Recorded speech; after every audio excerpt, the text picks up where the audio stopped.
రాముడిలో ఇంకో లక్షణం ఉన్నది, అది అనన్య సామాన్యమైనది, అందరికీ ఉంటుంది అని అనుకోవద్దు. ఏమిటది?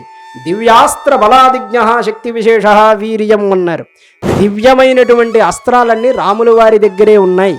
రాములు వారి దగ్గర ఉన్నన్ని అస్త్రాలు రావణాసురుడి దగ్గర లేవు, ఇంద్రజిత్తు దగ్గర లేవు, ఆ కాలంలో ఎవ్వరి దగ్గర లేవు.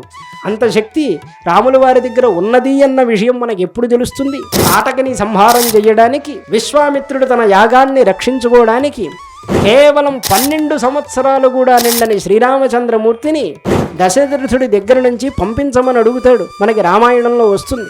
విశ్వామిత్ర మహర్షి రాముల వారిని యాగ సంరక్షణకి పిలుచుకుపోయేటప్పుడు ఇంకా 12 ఏళ్ళు కూడా నిండలేదు రాముల వారికి. ఆ సమయంలో వెళ్ళి తాటకిని సంహారం చేశారు. విశ్వామిత్రుడు చాలా సంతోషించి, నాయన, నాకు పూర్వం పరమేశ్వరుడిచ్చినటువంటి దివ్యమైన అస్త్రాలన్నీ నీకు ఇస్తానన్నాడు. విశ్వామిత్రుడికి ఎక్కడి నుంచి వచ్చాయి?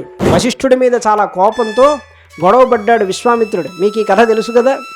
విశ్వామిత్రుడికి వశిష్ఠుడికి చాలా వైరం. విశ్వామిత్రుడు వశిష్ఠుడిని గెలవాలి అని పరమేశ్వరుడి కోసం తపస్సు చేసి ధనుర్వేదాన్ని సాంగోపాంగంగా ఇవ్వమని అడిగాడు. అంటే ఆయన దగ్గర ఉన్నటువంటి అస్త్రాలు కానీ, శస్త్రాలు కానీ, ఆయుధాలు కానీ ఇంకా లోకంలో వేరే వాడి దగ్గర ఎవరి దగ్గర ఉండవు, అన్నీ అడిగాడు. రాక్షసుల అస్త్రాలు కూడా విశ్వామిత్రుడికి తెలుసు. అంటే రాక్షసులు మాట చేస్తే రాక్షసుల మీద ఏ అస్త్రాలు వేయాలి, రాక్షసులు ప్రయోగించే అస్త్రాలు ఏమిటి, అవి కూడా తెలుసు. ఓ రామా, ఈ ధనుర్వేదాన్ని సాంగోపాంగంగా నేను నీకు ఇస్తున్నాను అని రాముడి మీద ప్రేమతో ఆ గురువు యొక్క వాత్సల్యాన్ని చూపిస్తూ రాముల వారికి అంతటినీ అనుగ్రహించాడు విశ్వామిత్రుడు.